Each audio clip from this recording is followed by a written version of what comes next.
Hi, everyone. Welcome to the Healthiest Voice podcast.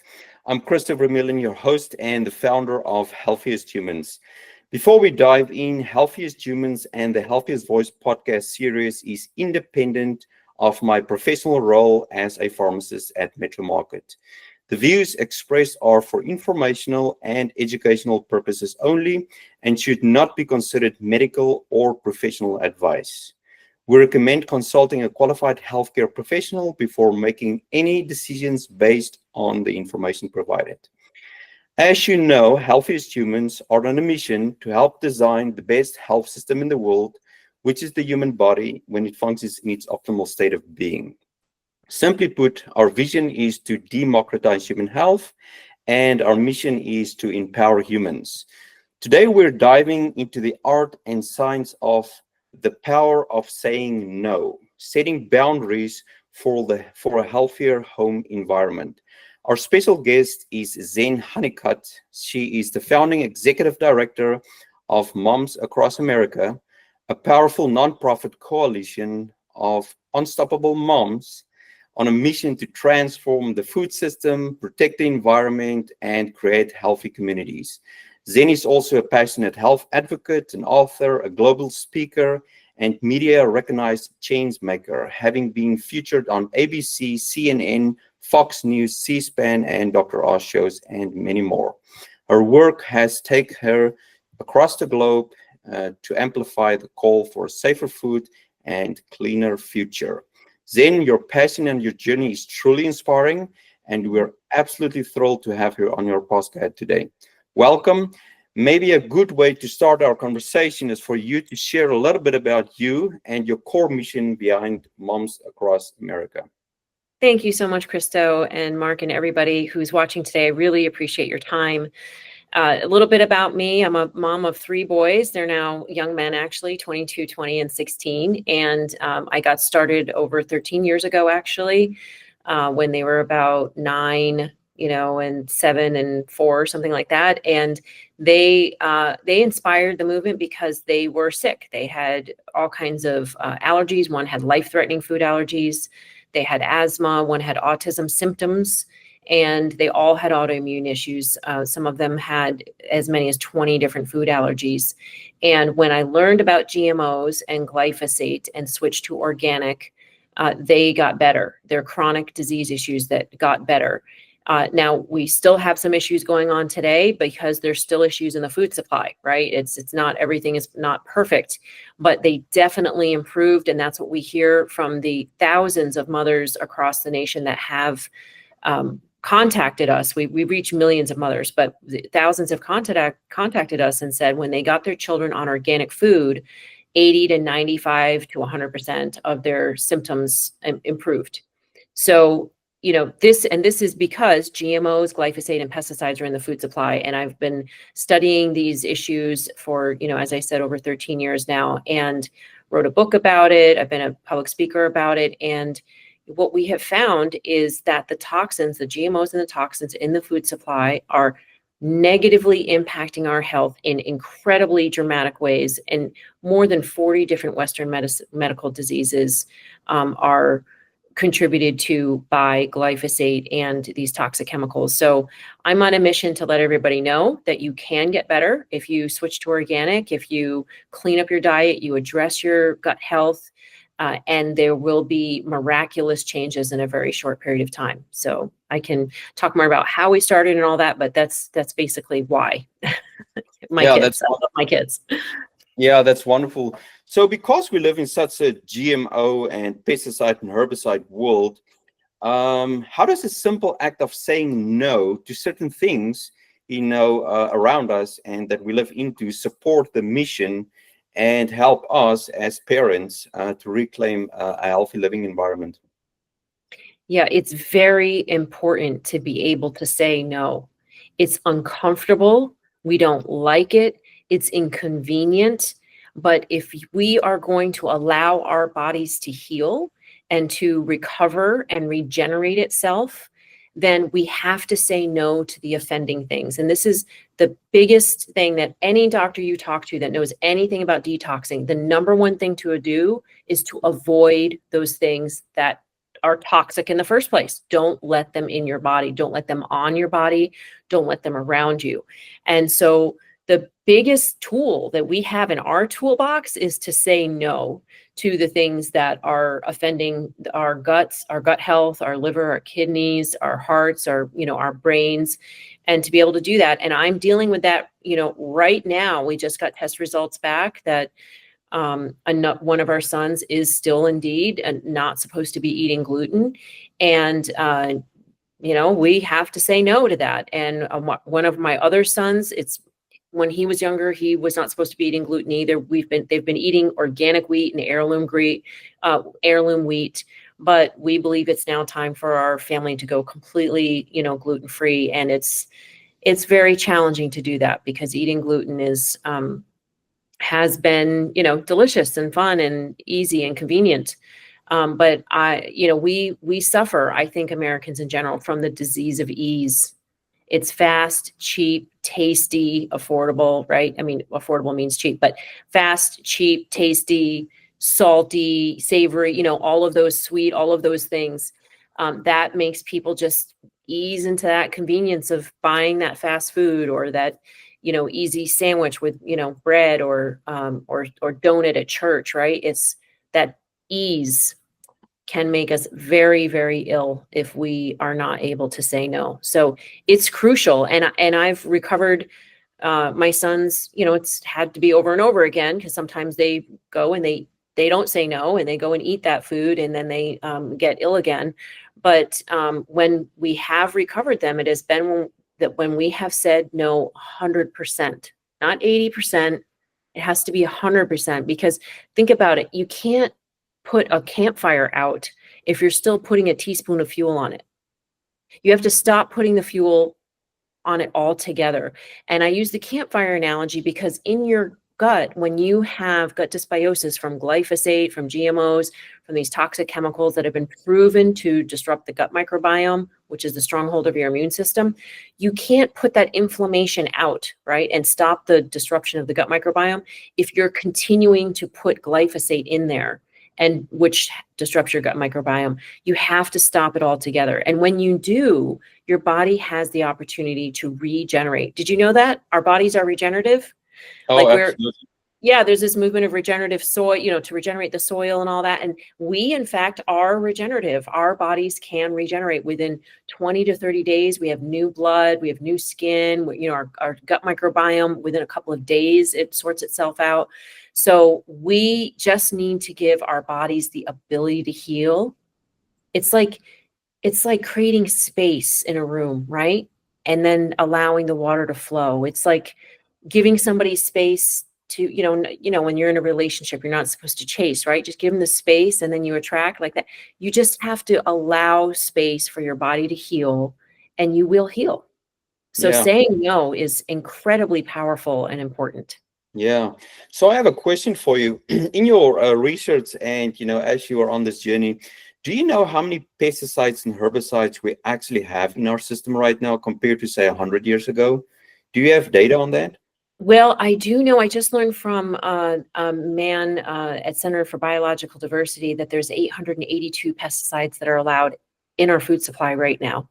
Wow. And Wow. and 85 of them have been banned in other countries like China, Brazil, and Europe. And we allow them in our food. And these are chemicals, about 70% of them are chemicals that cause reproductive damage. And the rest of them cause either environmental damage or carcinogenic. They are carcinogenic. So we don't believe that any of these pesticides should be in our food supply whatsoever. And if we take them out, if we ban them, which would be reasonable, since seeing as other countries have looked at clear science, right? Science is science, no matter what country you're in. If we were to remove them, have them banned from use in our food supply, it would only be about 10% of the existing pesticides. And that is completely reasonable. They say, oh, it's such an important tool in the toolbox. Well, it's only less than those 85 are only about 10% of what's currently in the toolbox. I think that our farmers can farm ingeniously, without any of these toxic chemicals. But if they do feel like they need some chemicals, having 90% of the tools left in the toolbox, I think they can handle that. I think that, they can figure that out. And that's a reasonable thing to do to protect the future of our country. Do we Absolutely. want to be able to procreate or not? Do we want to have citizens that, do we want to have less cancer or not? Right now in America, it's 1 out of 2 men and 1 out of 3 women who are expected to get cancer. Wow. Yeah. Look around at your family. I don't like those odds. Yeah. Yeah. So we So need to do something about it, and that's ban those 85 chemicals. yeah, that's awesome. So so normally when we have conversation with people, I have people that live in Europe and literally across the globe. It's really what we've done to the food. Most of the time, it's not the food itself, but what we've done to the food. Whole processed food industry. And I mean, if you go to Europe, you're fine to eat bread, Yes. basically any bread. And when you come here, for some reason, the bread is almost, the villain, right? In the grocery store. So, I mean, it's exactly to your point. It's not the food, but actually what we've done to the food with all these pesticides and herbicides and so forth. Moving into our next question here. So seeing that we're living in a world of processed foods, toxic exposures, and even digital overwhelm, what specific boundaries do you believe every conscious parent should consider setting in the home environment? For me, personally, I'm thinking of when you go to the grocery store, what's allowed, maybe during the weekdays, what's allowed maybe over the weekends, thinking about the kitchen, the refrigerator, and everything beyond that, right? Do you have any specific boundaries that we can put in place for parents to get a firm grip on saying no, right?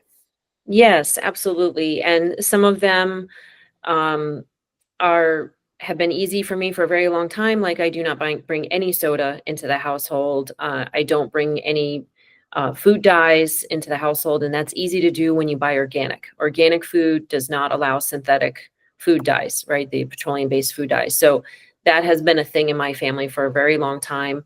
And I also purchase only organic food for my home. There might be a few exceptions, like every once in a while I might buy avocados because they're thick-skinned. If organic is not available, I'll buy the avocados.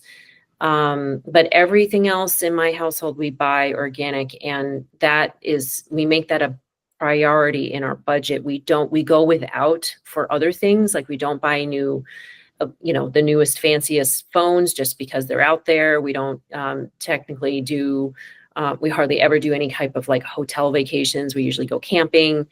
We buy a lot of consignment things, especially if we need things for the household, we'll buy consignment. So we budget so that we can afford organic. And my kids, frankly, they're older now, they work and they contribute money to the household so that we can do that. They know it's important to be able to buy organic. So saying no to, I'd have to say lazy budgeting or not prioritizing, right, is very important. For me, that's the line in the sand. My family, we require organic. Our household and our health is imperative, and it's imperative for us to buy organic. So that is the main thing in our household is organic. And then also we are hardwired. We do, all of our laptops are hardwired so that our kids, if they're using their laptops or they're gaming, they're not exposing themselves to hours of wireless radiation. That can be very detrimental. It can cause circular thinking, depression, suicidal thoughts, all kinds of health issues by being exposed to Wi-Fi. So most households can at least turn that off during the nighttime, right? I would not ever sleep with Wi-Fi on, and I wouldn't allow your children to sleep with a smart meter near their heads or next to a router. Would never have a router in a child's bedroom.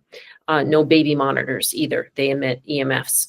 So those are I think two of the biggest things that we do. We also try to be careful with body care products and cleaners as much as possible. We always try to err on the side of buying the cleanest version so that we're avoiding toxic chemicals. We don't use any plastic Tupperware. Our microwave just doesn't work. So we definitely don't microwave, in plastic. We try to avoid plastic as much as possible and use, glass containers. So those are a few Absolutely. things. Hmm. Yeah. So what we for sure do in our house is we actually do have a Wi-Fi, but at nighttime we turn it off, strictly Yes. when we Yep. go to bed. So at least the way I look at it, we have a clean 8 hours of at least no exposure. So That's that's great. what we do, as far as that part is concerned. So what I found is over the years is we as parents sometimes preach for our children, right? And tell them, hey, don't do this, don't do that. But we've all heard the expression monkey see, monkey do, right? Or, modeling and messaging. So my next question is, how can parents or caregivers, sometimes people that take care of our kiddos, model boundary setting behavior, for children, when it comes to the pressure that's on us through these cultural pressure around food, screen time, and the fast-paced living. How do you as a parent deal with that, or maybe what have you experienced in your organization? How do moms deal with that? The peer pressure, but not only the peer pressure, but the modeling and messaging part. Kind of walk the walk and talk the talk, right? Yeah. Well, being honest about it is very important, and telling your kids, like there was one time I did not feel well, and I said, you know what? I think that's because I ate some restaurant food and I do not feel good, and I'm not going to eat at that place again, or I'm not going to do that again. Being honest about it and not trying to be perfect, right, is really important. Especially like I don't want to say not trying to be perfect, not trying to be. Don't be disingenuous in front of your kids. Own your stuff. If you mess up, own it, acknowledge it, and then continue to do your best with that. Like like as I said, I will buy organic and bring that home, and I will work hard and spend extra money to have that in our home. And then when we go out at restaurants, um, I will do things like not order the French fries, because they're cooked in certain kinds of oils. Or I won't order. For me, I never order chicken out because I know what's done to it, and I know that like 80% of the bacteria that causes UTIs, which is something that I suffered from at one point, was incredibly painful. um, I just won't do that. So they see me saying no in certain places, with certain things, and they know that I'm not going to cave in those, certain areas. And I think that's an example for them, right? That they know that, I have my certain limits, and I will not, I'll not budge on that. So I think it's really good for parents to demonstrate being able to say no in front of their kids. And whatever that is for you, if you don't drink alcohol, or if you don't eat red food dyes, or you don't eat certain kind of sugary, products, uh, yeah. And there's all kinds of processed junk food, by the way, that we don't bring into the house either. We don't, you're not going to find Lay's potato chips or Doritos in our house ever, right? It's just not, we just don't do those kind of things. So, or in candy bars, we don't have Twinkies or Ho-Hos or, those types of like baked goods, Entenmann's. Like we don't buy any of that stuff. So I know that doesn't sound fun, but I think it shows kids that you have self-respect, you have boundaries, and you and that you enjoy feeling good. And you really will, I think you will notice if you do these things. If you start saying no to certain things and you switch things out, you'll start feeling better in days, at least weeks, and definitely in months. You will feel better. You'll sleep better. You'll lose some weight. You'll have better relationships with your friends and family. So saying no to the junk food ends up being a yes to sleeping well and feeling great and having better, more loving relationships. And who doesn't want that? Yeah, I really love that. I mean, it is a trade-off, but once people start experiencing the trade-off on the positive side, it really becomes a win-win for everyone. So the last two questions, I want to turn the focus from the family unit more to moms across America and what you are doing. And I'm so energized. But my question is, how do you encourage other people to advocate for whatever you stand for? Talk to me about that. I mean, you're in Washington, D.C. right now. You are literally walking the talk, right? I mean, you're not trying to walk the talk, you're actually doing it. Matter of fact, you're in DC right now to advocate for a better America, for a healthier America. So let's focus a little bit about talking about that, and then maybe we can share a personal story from moms across America on an absolute win that came out of your organization? Sure. Well, how I encourage people to get involved, I usually say if you want to get involved, invite other people to get involved. And you can do that by having perhaps a movie night at your house. I make it an organic potluck. I invite people to come watch a movie. Right now, a great movie to watch is Common Ground, and it's not great just because I'm in it. It's just a beautifully filmed movie all about the food supply and farming and the solutions. Like, it will probably make you cry. You'll definitely laugh.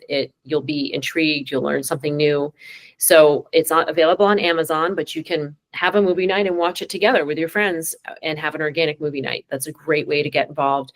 You can come on our Moms Connect calls on Monday night at 7 p.m.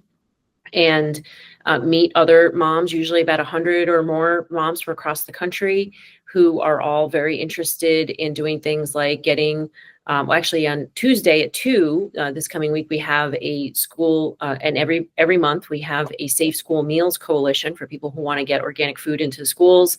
On Monday nights, we have special guests. We talk about news. We have updates. We have calls to actions. So if you're interested in, our mission is to educate and empower mothers and others with actions and solutions to create healthy communities. So if you're interested in taking action to create healthy communities, you can just start with your family, right? Or yourself. And if you're interested in that, you can join us on our Monday night Moms Connect calls at 7 p.m. And you can also go to our website, peruse our blog. We have written over 400 articles. Most of them are about glyphosate, so you're going to get an earful there, GMOs as well, some about EMFs, some about other pesticides. But you will see many different articles. Also under data, there's the toxins. There's scientific studies backing up every single thing I say.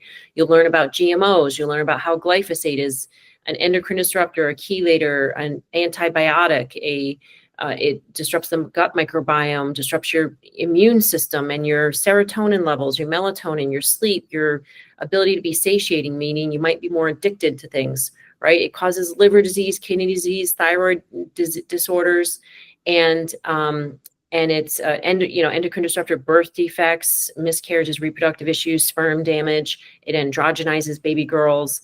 It is a very harmful pesticide. So you'll find out all about how it works and why that is on our website on momsacrossamerica.org, and why I've basically dedicated my life to getting glyphosate banned and to transforming the food supply and health in America and beyond. And we hope that you'll be our partners in that and you'll get involved. We have an action page, we have an about page, we have all kinds of information for future moms, for dads, for farmers even. We have a Feed Your Soil page. So we have just a plethora of information if you want to learn more about being a very healthy American or healthy world citizen, and what you can do about it. So we're all about empowering people. So we hope that you'll check out our website. Oh, I love it. I was already on your website and I checked out, basically everything that you have on there. So my question is this only for moms or can dads No, jump it's on mothers board and too? others. Yeah, Okay. it's Moms Across America because we moms started it. And also because I learned that 85% of the food is purchased by moms. So Yeah. if you're going to want to make a difference in the food supply, that's your best target, right? It's the most effective target. And people trust moms. So amplifying the voice of moms is a really, I think, a worthy endeavor. In addition, I asked a senator in California, would it make a difference if a bunch of moms joined into 4th of July parades to raise awareness about GMOs and labeling? Like, because that's how we got started in 2013. Like, would that make a difference? Do we have to be on Washington? Do you know what I mean? Or would it matter even if we're in 4th of July parades in our hometowns? Mhm. And he said, oh yeah, legislators are more afraid of moms than any other grassroots group out there. Wow. So that's what I took on and started Moms Across America in 2013. And within 3 months, we had a reach on Facebook of over 300,000 a week. And we reached millions of moms, through social media. And then we had 179 groups join into 4th of July parades with banners that said Moms Across America March to Label GMOs. And we just raised awareness about GMOs, even though in California, we had lost the GMO labeling. We were like, we're going to raise awareness no matter what, right? That's why we call ourselves unstoppable. We're going to raise awareness no matter what. And they did it in Washington and Colorado and actually 37 states. had people joining into 4th of July parades about GMOs. And so we raised awareness with thousands locally and millions nationally in a single day. And we believe that our moms have been a huge part of shifting and moving the marketplace from $20 billion a year to nearly $70 billion a year now in about 10 years to about 12 years. So we're very proud of our moms. We initiated the first glyphosate testing. We had our moms send in their own breast milk. These were very courageous moms to be tested for glyphosate. And we did find glyphosate in breast milk 3,000 times higher than has been shown to cause sex hormone changes and liver and kidney damage. We found glyphosate in tap water and our children's urine. Anywhere from 70 to 90% of it was positive. And other people found glyphosate in chips and cookies and snacks and eggs and bagels and yogurt and all kinds of things. We also found glyphosate in wine and beer and orange juice. One group even found glyphosate in tampons and sanitary pads and hospital gauze because it's all cotton based, right, which is very high in glyphosate. We found glyphosate in hummus and wheat and chickpeas and pizza and pasta and all kinds of things. School lunches, fast food, baby formula, gluten-free food. And we're doing more testing now. We'll have more testing out pretty soon to come out pretty soon. And we do this because by exposing the truth, you can then be empowered with what to do about it, right? We can then address the issue that's going on in the food supply. And so that's what we like to do. We like to expose the truth and then empower people to be healthier. And so we're very grateful for podcasts like yours that bring people the truth, because you're not always going to hear this in mainstream media. They still have an interest in not telling people about this. Why? Because 75% of the commercials on mainstream media are funded by Big Pharma, which is also Big Ag. They're sister companies, right? Like Syngenta, which is now also ChemChina, owned by a Chinese company, a Chinese military company, by the way, is the largest pesticide producer in the world. And they also own AstraZeneca. AstraZeneca makes at least 400 different drugs that treat the very same symptoms that the pesticides cause. So they're sister companies and they're profiting off of the very harm that they cause. It's a perfect profit circle for them. So we're not interested in being a part of perpetuating that. We want people to opt out of that entire system. And we think they can do that by saying no to the offending toxins and getting them out of your house. Just say no, not on my table, not through my door, not in my pantry. That way I don't even have to be tempted, right? I'm not going to eat Oreos because I don't even bring them into my house. I don't have to worry about being tempted by them, right?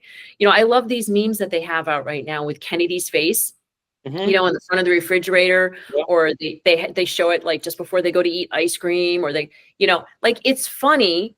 But what's even easier than having to see Kennedy's face on your fridge? Just don't put it in your fridge in the first place. Don't bring it through your house. Don't put it in your cart. Just say no from the get-go. And then you don't have to worry about being tempted.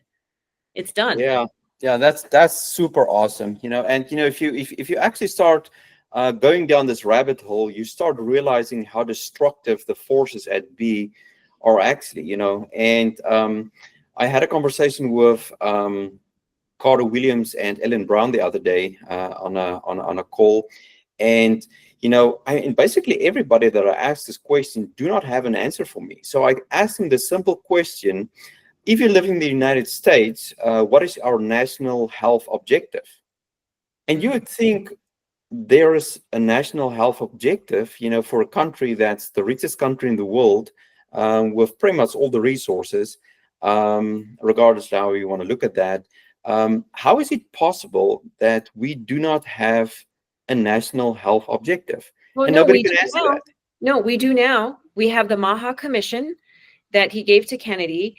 And the mission is to end chronic disease. That's exactly my point that I want to make now. Yes. So by default, that's exactly my point. So by default, we stumbled across Make America Healthy Again. So that is exactly the point. And I want to tag onto that, Make American Homes Healthy Again. So I've coined this phrase, home as health, where it actually captures basically the entire conversation, right? It includes the decisions that you make in terms of your food, friendship, family, everything inside of the house. So that's the part that I'm working on. as a grassroots movement.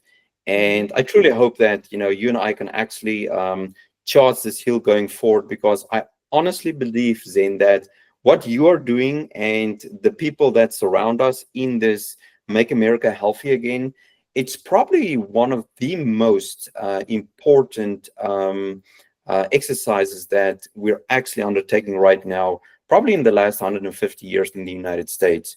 And the reason for is, what's the point? What's the point if we have everything else but we lose our health, right?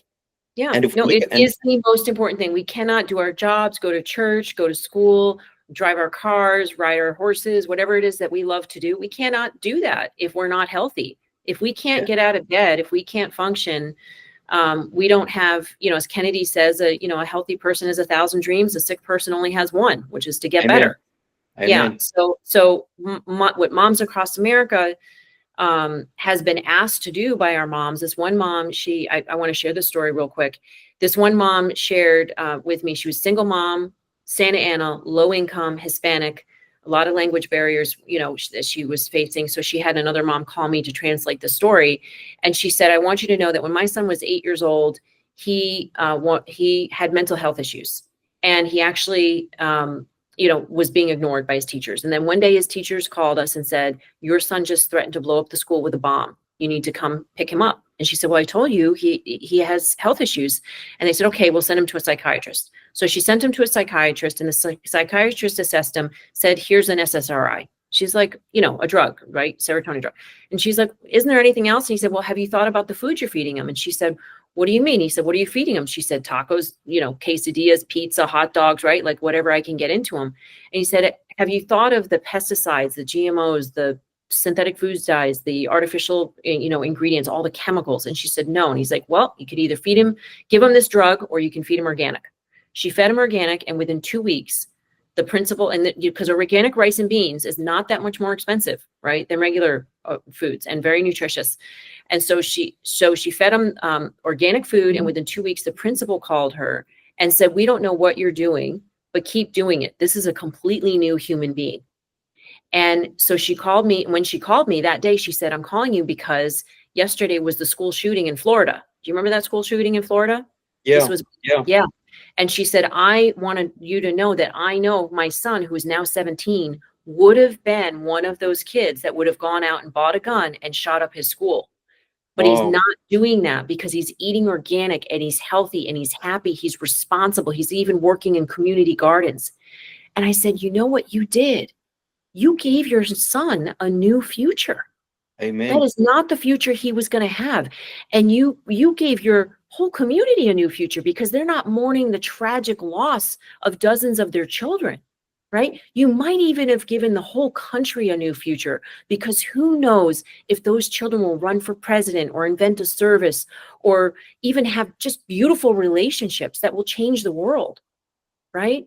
So that's why we do what we're doing at Moms Across America, because we want children and human beings to be able to live up to their fullest potential, to be able to fulfill on the reason why they're here on this planet, and and that is making America healthy again. If you want to just look at America, I didn't get that slogan the first time around. Now I get it. We can't make America healthy again we can't make America great again without making America healthy again. And so that's why this administration is frankly brilliant, because they're focusing on making America healthy again. So we are on board with that. I'm so glad you're on board with it. And in the household, we need to do the same thing, which is focus and have a discussion with your family. Say, guess what? We're going to make our family healthy again. We're going to start making different choices. It's going to be uncomfortable. It's going to be different. We're not going to be buying the same brands, but we don't have to switch from, Domino's pizza to kale. You can switch from Domino's pizza to making your own organic pizza, or buying Amy's Kitchen, organic frozen pizza, right? You can switch from one thing to another thing that's organic. It just takes a little bit more effort. And yes, it takes a little bit more money, but here's the thing. Do you want to pay the farmer or the organic brands, or do you want to pay the doctor?